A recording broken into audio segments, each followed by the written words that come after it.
Hello anh em, chào mừng anh em quay trở lại kênh YouTube của RockF2P cũng như tựa game Royal Kingdom. Mở đầu video mình muốn cho các bạn xem một cái trích lỏ mà các bạn nên tận dụng ở những cái đợt mà có cái sự kiện giảm giá thương nhân thần bí ấy. Các bạn thấy là mình có thể mua được một cái tăng quân 50% chỉ có giá là 1000 gem thôi, cực kỳ rẻ các bạn. Và ở đây ấy, mình đã phải bỏ gem ra để mình mua cái tăng vàng với lại cái tăng gỗ này nha anh em. Mục đích là để mình lấy giảm giá cái này rất là ngon. Mình mua hai cái tăng gỗ tăng đá mất đâu đó có khoảng hơn 100 gem mà ở đây mình được giảm thêm tới 500 gem cho cái tăng quân. Đó, thế là mình sẽ có một cái tăng quân rất là ngon, bú luôn nha anh em.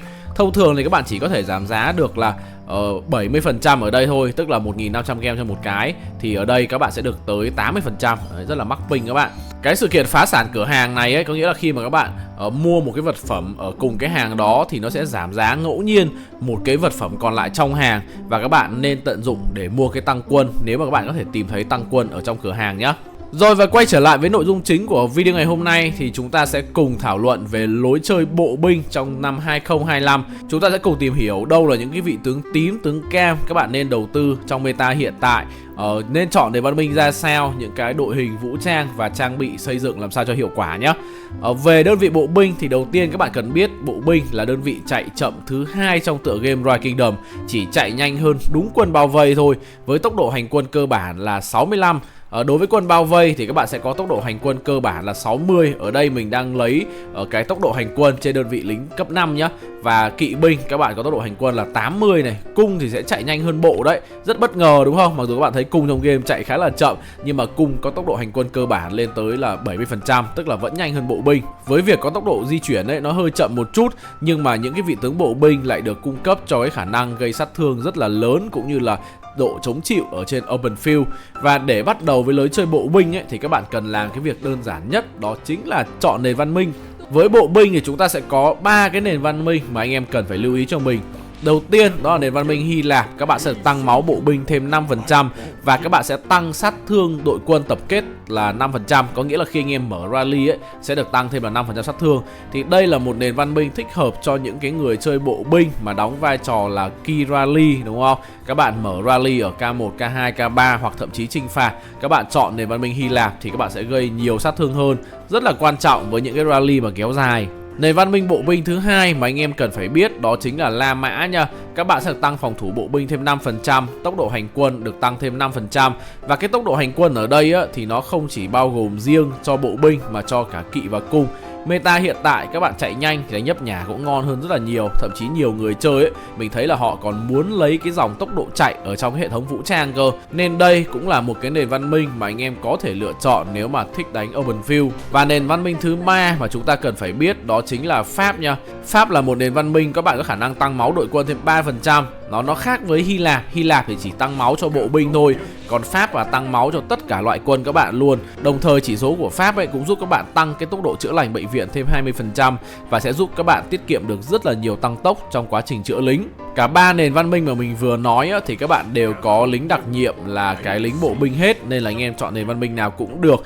Cá nhân mình thì mình sẽ chọn Pháp nha, do đây sẽ là một cái nền văn minh mà toàn diện hơn, tại vì đa số thời gian trong game các bạn sẽ dùng để đánh đồng và các bạn sẽ cần rất nhiều tăng tốc luôn. Ví dụ như một mùa KVK á, các bạn có thể tốn tới 1 năm hoặc thậm chí là 2 năm tăng tốc, thì cái chỉ số mà tăng tốc độ chữa lành nó sẽ rất là quan trọng nha anh em.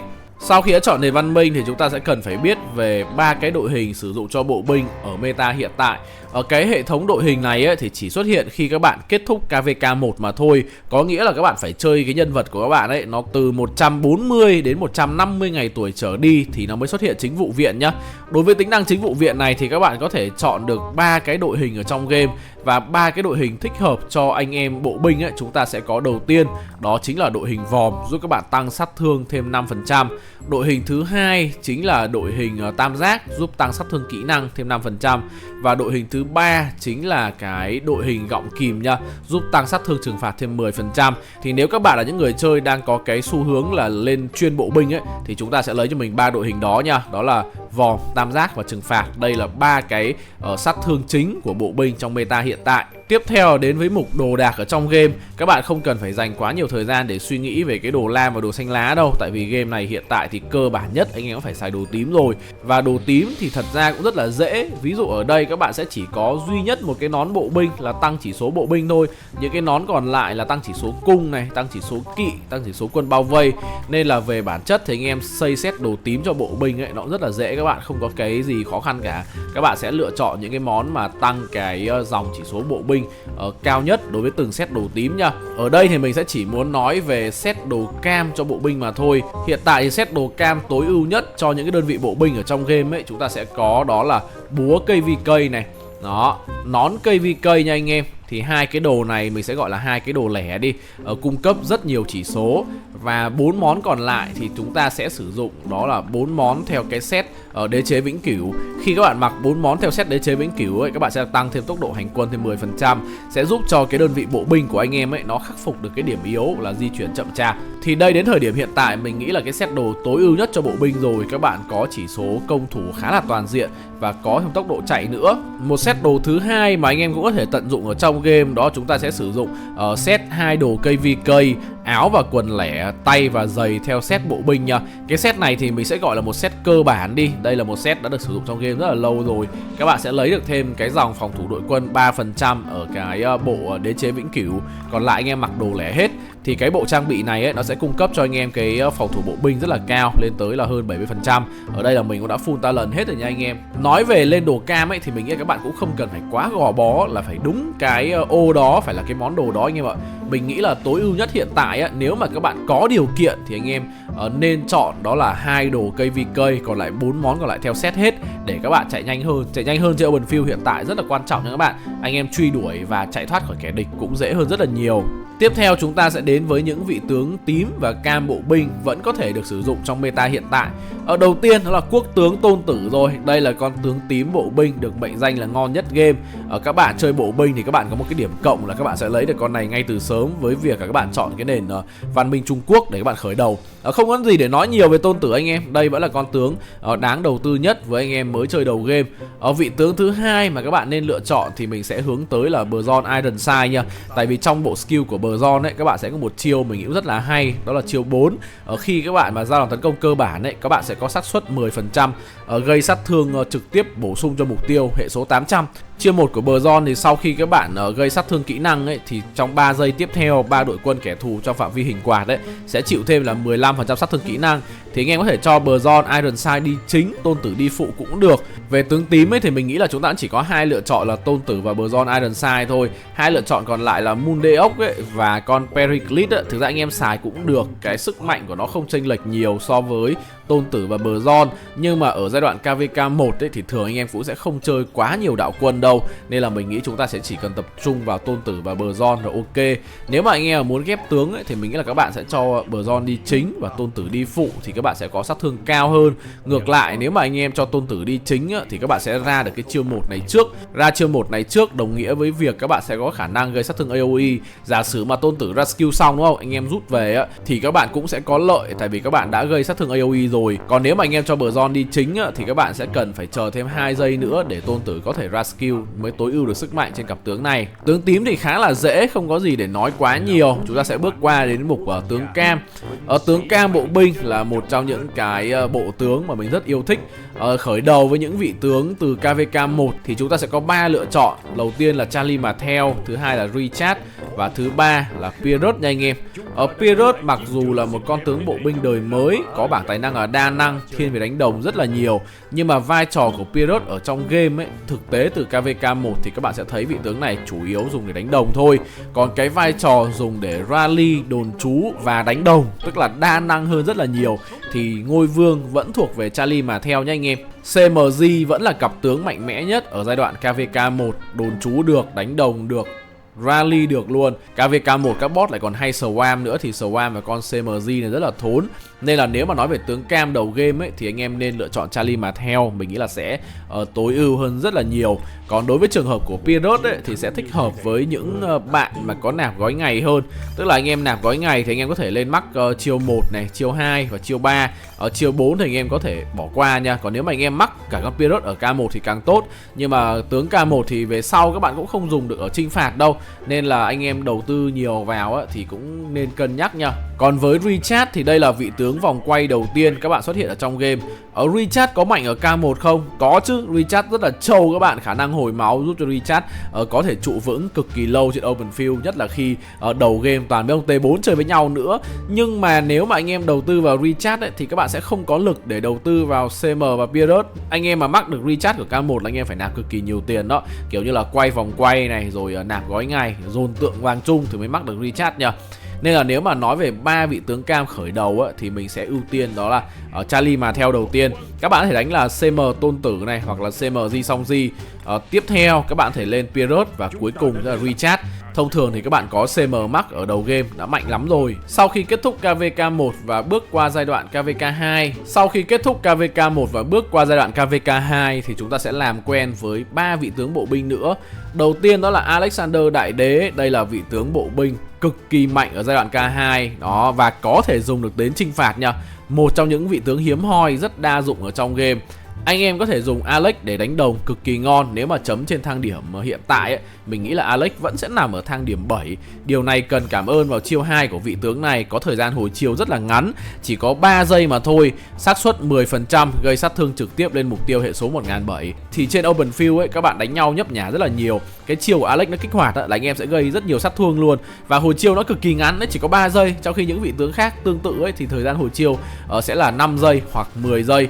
Đương nhiên là cái tỷ lệ kích hoạt của cái chiêu này nó không cao, nhưng mà khi các bạn kết hợp với Lưu Triệt thì Lưu Triệt có khả năng đánh thường thêm một đòn nữa mà, thì tự nhiên Lưu Triệt Alex lại trở thành một combo ngon hơn ở trên đầu. Gần đây thì game cập nhật có bổ sung thêm một vị tướng nữa là Treo Jun Rong. Game cũng thay đổi cái bộ kỹ năng của Treo Jun Rong từ một vị tướng gây sát thương kỹ năng bây giờ thành gây sát thương trừng phạt 3 mục tiêu rồi. Mặc dù có một số bạn nói là Treo Jun Rong các bạn sẽ không thể dùng vị tướng này để hoán đổi sang những vị tướng trừng phạt được, nhưng mà mình cũng chưa có test anh em, tại vì cái đợt mình chơi thì Treo Jun Rong nó chưa có về KVK2. Nói về sức mạnh của Treo Jun Rong thì đây đang còn là một ẩn số khá là lớn, tại vì người chơi mới lên Treo Jun Rong không nhiều, đúng không? Tại vì đâu phải ai cũng sẵn sàng đầu tư một cái lựa chọn mà nó không quá chắc chắn như là Alex đâu. Alex đã được thể hiện sức mạnh qua rất nhiều năm ở trong game rồi nhá. Nhưng mà cá nhân mình thì vẫn nghĩ Treo Jun Rong là một con tướng mạnh. Ở đây cũng là một con tướng mà có khả năng gây sát thương trừng phạt, tức là các bạn có thể lấy cái đội hình gọng kìm mặc cho Treo Jun Rong, sau đó về KVK3 trở đi các bạn lại dùng cái đội hình đó cho Bạch Khởi Lưu Triệt. Tóm lại thì đây vẫn là một lựa chọn khá là ngon ở giai đoạn KVK2. Nói về điểm đặc biệt nhất của Treo Jun Rong thì nó sẽ tới từ chiêu chuyên môn nha. Nếu các bạn mắc Treo Jun Rong thì cứ mỗi khi ở ngoài đồng các bạn chịu sát thương kỹ năng, sát thương trừng phạt hoặc sát thương combo thì các bạn sẽ có một cái xác suất rất là lớn, 50%. Anh em sẽ giảm cái lượng sát thương này đi một nửa này, và tiếp đó các bạn sẽ phản đòn cho 3 đội quân kẻ thù trong phạm vi hình quạt, hệ số là 500, hồi chiêu là 10 giây. Thì cái chiêu này mới là chiêu làm nên thương hiệu của Treo Jun Rong nhá. Tức là nếu các bạn muốn dùng vị tướng này thì các bạn phải max skill. Nó cũng tương tự như Alex thôi. Alex các bạn cũng phải max skill thì các bạn mới có cái nâng cấp chiêu 1 lên. Alex sau khi max mỗi khi các bạn ra chiêu 1 thì các bạn sẽ khiến cho 3 kẻ thù trong phạm vi hình tròn cực kỳ rộng nha anh em, chịu thêm 30% sát thương kéo dài trong 4 giây. Thì hai con tướng này hiện tại ở KVK2 nếu mà nói về bộ binh mình nghĩ là cũng kẻ 8 lạng người nửa cân thôi. Cá nhân mình là một người luôn thích những cái mới hơn thì mình sẽ chọn Treo Jun Rong thay vì Alex. Nhưng mà nếu thật sự Treo Jun Rong không đổi tướng được thì chắc là chúng ta nên chọn Alex. Tại vì kiểu các bạn dồn một con tướng K2 thì lên chinh phạt cũng đâu xài được đâu, đúng không? Chúng ta dồn vào con nào thì mục đích là khi lên K3 các bạn cũng sẽ hoán đổi hết thôi. Một cái điểm nữa cũng cần phải nói về Treo Jun Rong đó là hiện tại thì vị tướng này lại chưa có bảo tàng ở trong game. Mặc dù đã được mang về KVK2 rồi. Alex thì các bạn đã có bảo tàng tăng phòng thủ bộ binh 20% và giảm sát thương thường đi 6%. Bản thân Alex đã ngon sẵn rồi, lại còn có bảo tàng rất là tốt. Trong khi Treo Jun Rong thì sức mạnh đang còn để ngỏ, đúng không? Nhiều anh em còn rén chưa dám lên thì lại vẫn chưa có bảo tàng ở trong game các bạn. Nên là có lẽ chúng ta cần phải chờ thêm một cái bảo tàng mới nữa của Treo Jun Rong thì mới kết luận được là vị tướng này có dùng được ở chinh phạt hay không. Hiện tại thì chinh phạt các bạn vẫn có thể dùng Lưu Triệt đi với Alex được. Thì chúng ta vừa mới chỉ đề cập đến 2 vị tướng ở giai đoạn K2 thôi. Chúng ta còn một vị tướng thứ 3 nữa, đó chính là Constantine đệ nhất. Ở đây là một vị tướng khá là đặc biệt, tại vì bộ skill của vị tướng này thì hoàn toàn không có gây sát thương lên trên kẻ địch nha. Bộ chiêu của Constantine gần như tập trung hoàn toàn vào khả năng phòng thủ. Đây cũng là một vị tướng mang cái hơi hướng hơi là cũ của mấy con tướng bộ binh đời đầu. Với một chiêu 1 đấy, các bạn sẽ khiến cho 5 đội quân đồng đội ở trong phạm vi hình tròn đấy giảm sát thương hứng chịu đi 10% và các bạn sẽ khiến đội quân mục tiêu mất đi 40% tấn công. Cái hiệu ứng thứ hai này khá là hay khi mà các bạn dùng để đồn trú trong hẻm núi, và khi mà kẻ địch mất đi 40% công ấy thì đồng nghĩa với việc các bạn đép rally chẳng hạn, thì cái rally đấy cũng gây sát thương ít đi rất là nhiều. Nhưng mà nếu mà nói về điểm mạnh nhất của Constantine thì luôn nổi tiếng với chiêu 2 nha. Các bạn được tăng tới 40% chỉ số máu bộ binh. Đối với những cái map KVK mà có skill thành lũy như map HA ấy, thì các bạn mặc cái chiêu này cho mấy con bộ binh phải nói là tuyệt vời luôn, cực kỳ trâu các bạn. Ngoài ra thì khi mà còn thấp máu ấy, thì Constantine có khả năng hồi một lượng máu rất là lớn, hệ số lên tới là 15.000 với thời gian hồi chiêu là 1 giờ. Thì ở KVK2 ấy, Constantine sẽ là một vị tướng đồn trú đáng đồng tiền bát gạo. Tuy nhiên nếu các bạn lên Constantine ở K2 ấy, thì các bạn cũng chỉ dùng vị tướng này ở K2 mà thôi. Lên KVK3 Constantine không có cửa để cạnh tranh với những cái vị tướng đồn trú khác cũng từ hệ bộ binh. Nên là thông thường ấy, ở K1 các bạn đã có Charlie mà theo rồi đúng không? Thì lên K2 các bạn vẫn dùng Charlie mà theo đồn trú vẫn ok luôn. Các bạn không cần phải đầu tư vào Constantine làm gì. Hiện tại Constantine vai trò dùng nhiều nhất ở trong game đó là các bạn dùng ở trong cái hẻm núi đã mất trong map KVK, và cũng chỉ phổ biến trên nick các bot thôi. Những các bot ngày xưa thì mắc Constantine nhưng mà bây giờ rất hiếm người mắc Constantine. Tổng kết lại thì với 3 tướng thế hệ 2 chúng ta nên ưu tiên về Alex, bởi vì đây là một vị tướng vẫn rất là mạnh. Combo lưu triệt Alex vẫn cực kỳ ngon, bộ chiêu đa dụng và có bảo tàng. Thứ hai chúng ta sẽ dùng đến Treo Jun Dong. Vị tướng này thì nếu mà có bảo tàng thì chúng ta sẽ xem xét sức mạnh lại sau. Còn Constantine sẽ là cái vị tướng mà các bạn không nên đầu tư. Như vậy chúng ta vừa đi qua tướng thế hệ 1, tướng thế hệ 2 của tướng Cam rồi, và bây giờ chúng ta sẽ bắt đầu lên tướng chinh phạt. Ở đây thì tướng chinh phạt mình sẽ đề cập đến những cái cặp tướng mà các bạn dùng mạnh mẽ nhất trên Open Field luôn, thay vì đề cập từng con tướng nha anh em. Đầu tiên nói về cặp bộ binh mạnh nhất ở trong game hiện tại sẽ là Bạch Khởi kết hợp với Lưu Triệt nha. Hai con tướng bộ binh sát thương AoE 5 mục tiêu. Một con thì gây sát thương cực kỳ lớn, hệ số 2400 và còn khiến cho đối phương có tỷ lệ nhận thêm 15% sát thương nữa. Còn Lưu Triệt thì các bạn cũng gây sát thương hệ số tới 2250 và còn khiến kẻ địch giảm tốc độ hành quân đi 40%. Kết hợp với gần đây ấy, thì game có cập nhật là khi anh em chạy trên lãnh thổ liên minh ấy, mới được tăng tốc độ chạy. Thì cái chiêu này của Lưu Triệt rất là ngon để các bạn bắt chết đối phương những cái trường hợp mà đối phương dám lấn sang phần sân của anh em nhé. Ở đây là cặp bộ binh mạnh nhất hiện tại rồi. Nếu các bạn muốn lựa chọn một cặp chinh phạt thì đây sẽ là ưu tiên số 1. Không có gì phải bàn cãi nha anh em. Cặp bộ binh thứ hai và cũng cực kỳ mạnh luôn, đó chính là Ragna kết hợp với SCPO. Việc các bạn cho Ragna đi chính hay SCPO đi chính thì nó khá là linh động. Nó không có giống như Bạch Khởi Lưu Triệt. Anh em mà muốn đánh Bạch Khởi Lưu Triệt thì bắt buộc Bạch Khởi phải đi chính nha. Tại vì con này nó có bảng tài năng trừng phạt, các bạn sẽ tối ưu cái sát thương của hai con tướng rất là nhiều. Còn đối với Ragna và SC thì nó lại phát sinh ra một vấn đề như thế này. Đó là con Ragna ấy, nếu mà anh em cho đi chính thì các bạn sẽ có bảng tài năng kỹ năng. Cái bảng tài năng này thì sẽ khiến anh em gây sát thương nhiều hơn và sẽ khiến các bạn ra skill nhanh hơn. Cảm ơn vào bộ tài năng kỹ năng. Còn nếu mà anh em cho SCPO đi chính thì các bạn sẽ có bảng tài năng hỗ trợ. Bảng hỗ trợ hiện tại nhé, mình thấy là hơi out meta một xíu. Tại vì các bạn sẽ có cái điểm này ngày xưa nó rất là ngon. Mỗi khi các bạn nhận sát thương kỹ năng, các bạn có xác suất là 50% giảm sát thương kỹ năng hứng chịu. Nhưng mà bây giờ trong game các bạn có thêm sát thương trừng phạt này, sát thương combo này, sát thương thực này, thì tự nhiên cái nguồn sát thương kỹ năng ở trên Open Field ấy nó lại ít đi khá là nhiều. Nên là cái bảng tài năng hỗ trợ hiện tại không còn quá ngon nữa. Nhưng mà nếu mà anh em cho SCPO đi chính thì vị tướng này sẽ có khả năng đó là giảm máu mục tiêu đi 30%. Tức là SCPO sẽ debuff trước, sau đó thì Ragna ra skill sau thì sẽ tối ưu hơn về cái khoản hiệu ứng.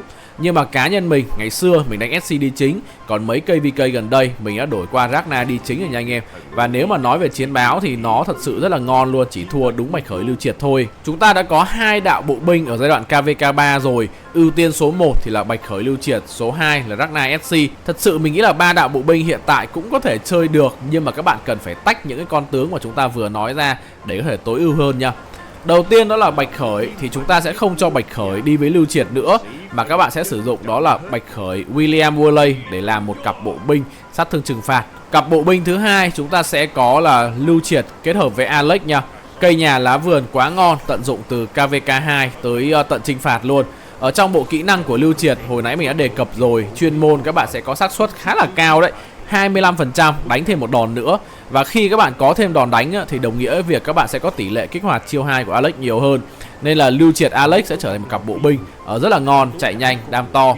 Và ở cái cặp bộ binh thứ 3 chúng ta sẽ tiếp tục sử dụng đó là Ragna SCPO để làm cặp bộ binh thứ 3. Thì đó là 3 cái đạo bộ binh mình nghĩ là tối ưu nhất và mạnh mẽ nhất ở trong meta hiện tại. Tiếp theo mình đã cho anh em xem một số cái bảng tài năng của những cái con tướng bộ binh nha. Đầu tiên đó là Bạch Khởi, thì đây là một cái bảng tài năng mình sử dụng cho OL mùa trước, tối ưu về tốc độ chạy hơn. Khi mà mình mới mắc Bạch Khởi ấy, mình cộng một cái bảng tài năng nó như thế này cơ để tối ưu sát thương. Nhưng mà mùa vừa rồi mình để im bảng này đánh luôn và mình thấy nó cũng khá là ok. Các bạn mất ở đây 3 điểm vào cái tốc độ thu gom, nó cũng sẽ khiến các bạn yếu đi một chút. Nhưng mà đổi lại thì các bạn có thêm tốc độ chạy, mình thấy cũng khá là hài lòng.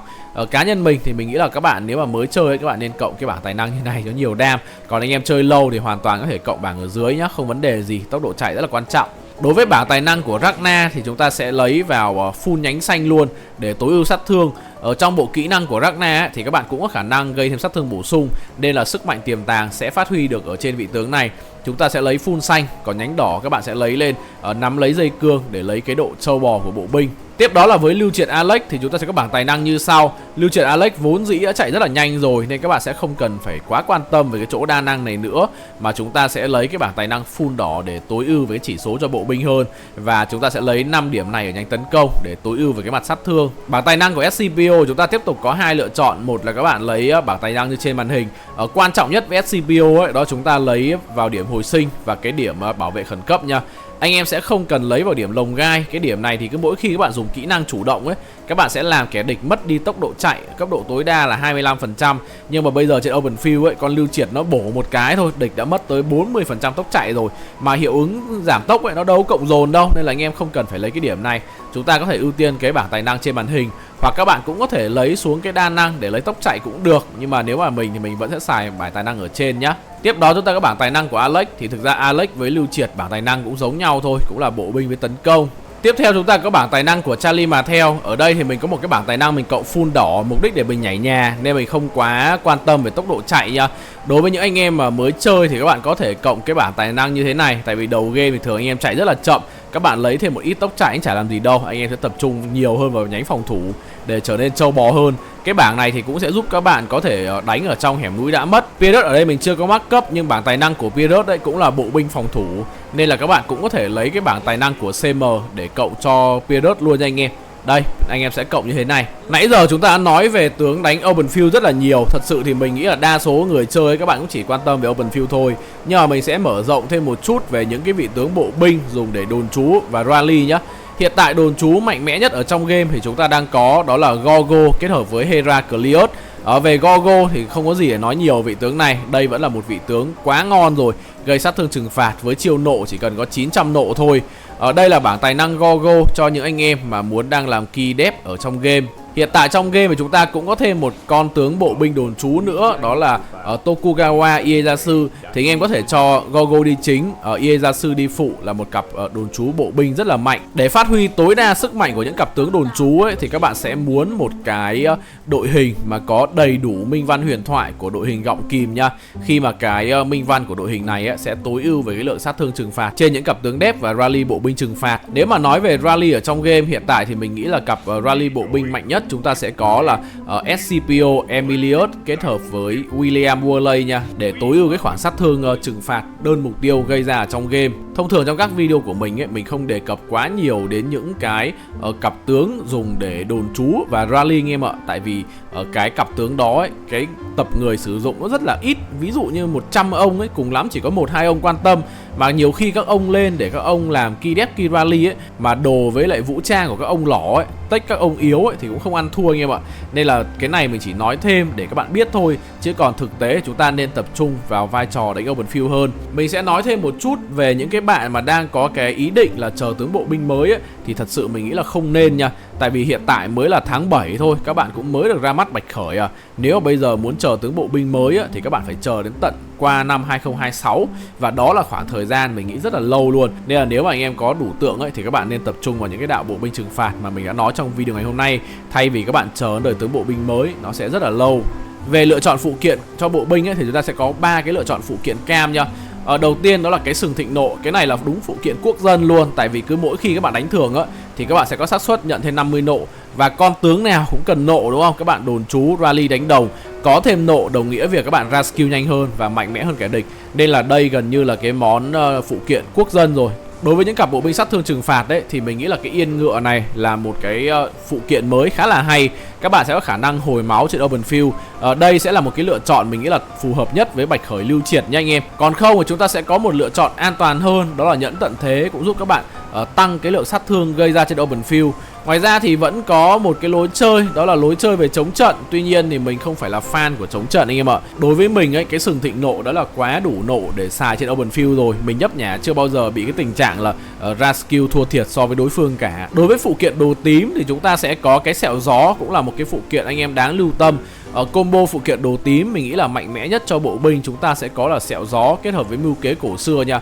Một cái giúp các bạn tăng sức chứa đơn vị, mang thêm nhiều lính hơn, và một cái giúp anh em chạy nhanh hơn, linh hoạt hơn trên open field. Về skin nhà ấy, thì skin nhà tím các bạn sẽ kiếm được rất là nhiều. Và ba cái chỉ số của nhà tím ấy thì mình nghĩ là chúng ta sẽ ưu tiên cái chỉ số sức mạnh bộ binh hơn. Nếu mà anh em có nhà tím tăng thủ, tăng công hoặc là tăng máu ấy, thì anh em sẽ ưu tiên nhà tím tăng máu. Còn đối với nhà cam thì cũng tương tự, mình nghĩ là chúng ta cũng sẽ lựa chọn những cái nhà cam mà tăng máu là sẽ tối ưu nhất trên những cái đơn vị bộ binh. Nếu các bạn không có nhà thiên đỉnh ấy thì hiện tại trong shop KVK có bán một cái nhà là Vương cung Thánh đường Thánh Peter, tăng phòng thủ bộ binh 10%. Và đây là một cái nhà mình nghĩ là cực kỳ ngon luôn. Nếu mà nhìn dưới góc độ đây là một cái nhà miễn phí. Anh em chơi chuyên bộ binh nên đổi cái skin nhà này trước những cái phụ kiện nha. Và video ngày hôm nay của mình đến đây là kết thúc rồi. Cảm ơn anh em đã theo dõi hết video. Không biết là anh em kênh chat có ai đam mê bộ binh hay không? Các bạn có dự định sử dụng lối chơi này trong tương lai thì hãy bình luận phía bên dưới. Chúc anh em chơi game vui vẻ và hẹn gặp lại anh em ở những video sau. Bye bye. Like it's Monday, something's going wrong with all the chemicals up in my brain. All of a sudden I don't look at anything the same way. Gotta build up of my thoughts sitting in it.